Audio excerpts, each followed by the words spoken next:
जलन। ममता बहुत ही सीधी और प्यारी लड़की थी। वहीं सुनील एक सरल और आगे बढ़ने की सोच रखने वाला लड़का।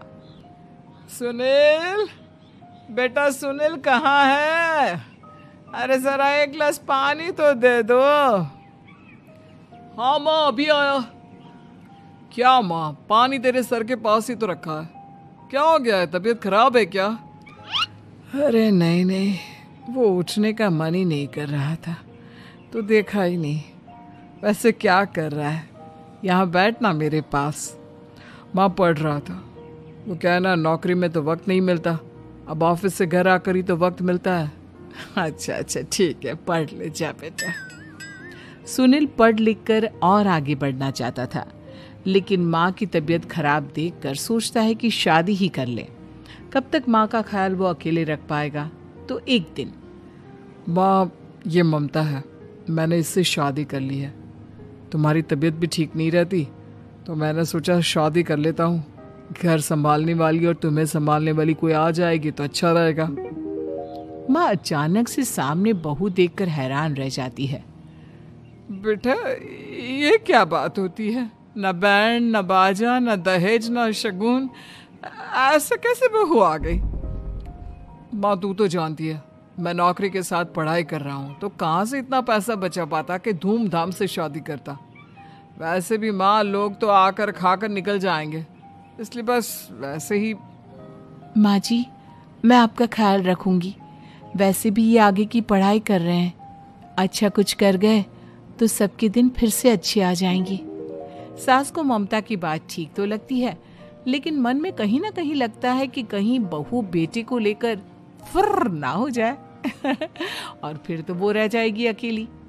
बेटा देख, मेरा जो कुछ भी है वो सुनील ही है, और सुनील का भी अब इस दुनिया में मैं ही हूँ और कोई नहीं।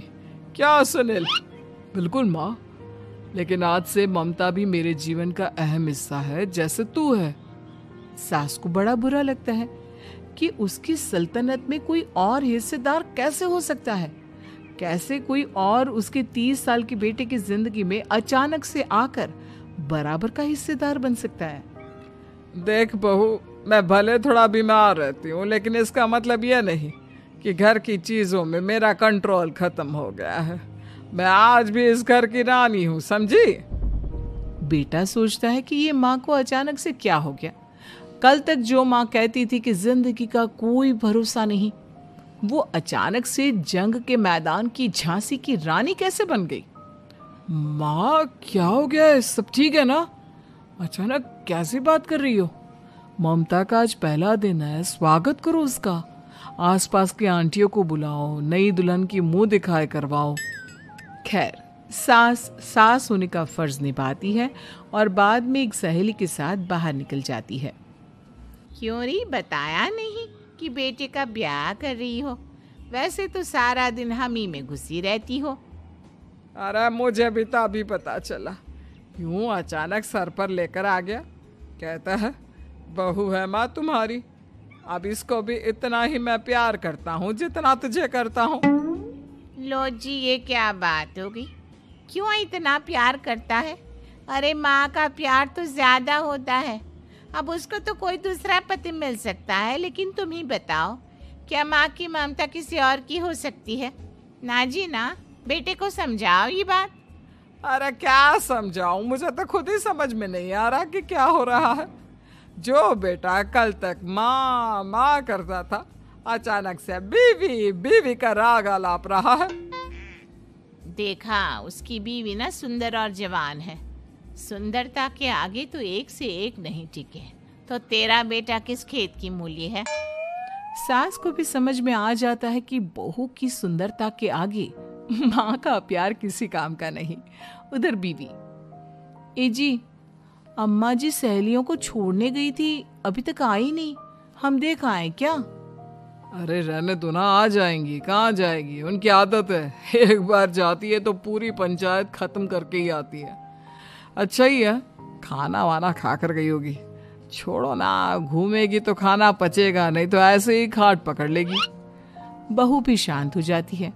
उधर सास सोचती है कि आज थोड़ा देर से ही घर जाती हूँ, जब बेटा परेशान होकर ढूंढेगा तब मजा आएगा। बीवी को खुद ही पता चल जाएगा कि माँ के आगे उसकी दाल नहीं गलेगी।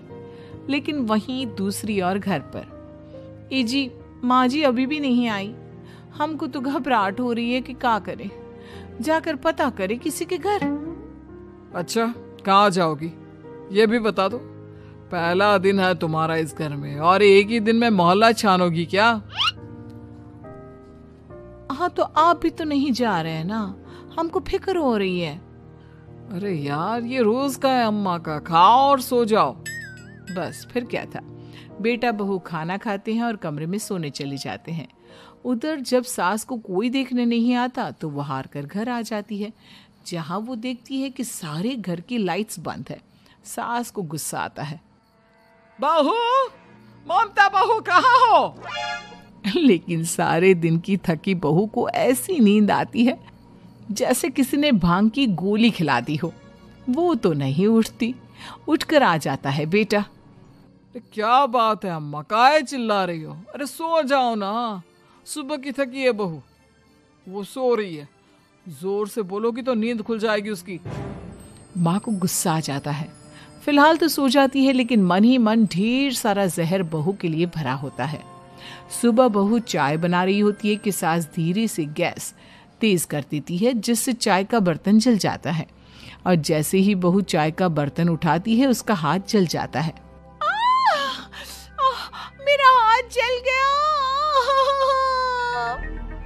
वो जोर जोर से चिल्लाकर इधर उधर भागती है कि सास थोड़ी देर में उसके हाथ में पानी डाल देती है। हाय रे बहू, क्या कर रही हो? पहली बार रसोई छुई हो क्या?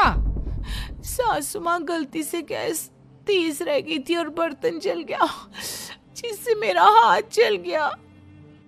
हाय रे, कितना गंदा दाग। छी छी छी छी, मुझे तो उल्टी आ रही है तेरा गला हुआ मांस देखकर। तू ना मुझे अभी साथ से खाना मत लगाना। बहू भी खुद का हाथ देखती है तो उसे भी रोना आ जाता है। कुछ दिनों के बाद सास की सहेली आती है, बहू चाय बनाकर लाती है। उसके जाने के बाद सहेली कहती है, बहू की सुंदरता ऐसी है कि कोई भी दीवाना हो जाए। वैसे तेरे बेटे का क्या हाल है? अरे वैसा ही है, बहू के पीछे लट्टू। क्या करूं, कुछ समझ में नहीं आ रहा। मैंने तो बहू के चेहरे पर दिवाली के पटाखे की चक्री फेंक दी, उसका पूरा चेहरा जल गया। अब देखो ना रही सुंदरता, और ना ही अब मेरा बेटा उसे पूछता है। अरे अब तो वो उसे छोड़कर दूसरी भी देखने को बोल गया है मुझे। बहू सारी बात सुन रही होती है। आंटी एक बात बताइए, क्या भरोसा है कि दूसरी सही आए और आपके अनुसार रहे? देखिए आंटी, मेरी सासू माँ को गलत बात सिखाने की जरूरत नहीं है। हमारा परिवार साथ में खुशी से रह रहा है। देख बहू, मेरी सहेली की बेइज्जती ना कर, वही अच्छा रहेगा तेरे लिए, समझी? बहू नहीं मानती है। वो बार बार उनकी सहेली को घर से निकल जाने को कहती है। तभी सास की सहेली पास के चूल्हे से लकड़ी लाकर बहू के चेहरे पर लगा देती है। बहू जोर जोर से रोने लगती है। अरे ये क्या कर दिया? मैंने कहाँ किया, ये तो तूने किया। तू ही नहीं चाहती थी कि बहू बेटे के साथ रहे, भला मैं क्यों करूंगी? मैं तो चली, निपटो अब। बहू रो रही होती है, दर्द से चिल्ला रही होती है, लेकिन सास उसे डॉक्टर के पास नहीं ले जाती। तभी पति आता है। क्या हो गया ममता? ये दाग कैसे लगा? तुम कैसे जली? ममता कुछ नहीं कहती, बस दर्द से करा रही होती है। पति माँ की तरफ देखता है। हो ना हो माँ, ये पक्का आपका काम है। आप ही ममता से जला करती थी ना। देखना माँ, अब पुलिस आएगी, केस बनेगा, लेकिन पहले मैं ममता को अस्पताल लेकर जा रहा हूँ। सभी अस्पताल जाते हैं, जहाँ डॉक्टर ममता की सास से कहते हैं, आपने तो नहीं जलाया ना बहू को? अब ममता की सास के तो पसीने छूट रहे होते हैं। वो घबरा कर कहती है, ना ना डॉक्टर साहब, कैसी बात करते हैं? हम क्या जलाएंगे अपनी बहू को? डॉक्टर ममता के पति से पूछते हैं। देखिए, क्योंकि ये ससुराल में जली है तो मामला पुलिस का बनता है, तो आप पहले पुलिस को बुलाइए, तभी इलाज पूरा होगा। सास डर जाती है कि अब तो बच्ची जिंदगी जेल में ही रहना होगा। रहने दीजिए ना, पुलिस को क्यों बुलाना? सारी हंसी खत्म हो जाएगी जब पुलिस के डंडे पड़ेंगे।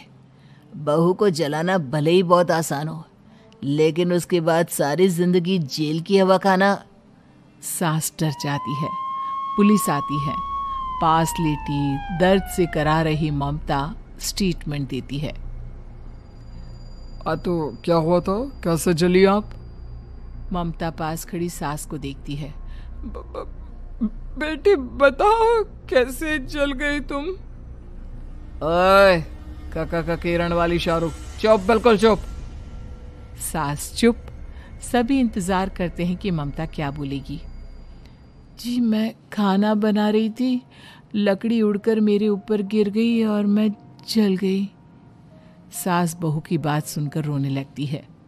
देखा माँ, कितनी समझदार है ममता। ये चाहती तो, हाँ बेटा, ये चाहती तो मैं आज जेल में होती। मुझे माफ कर दे, मैं आगे से अभी कभी ऐसा नहीं करूंगी। बहू के साथ मिलकर रहूंगी, मुझे माफ कर दे।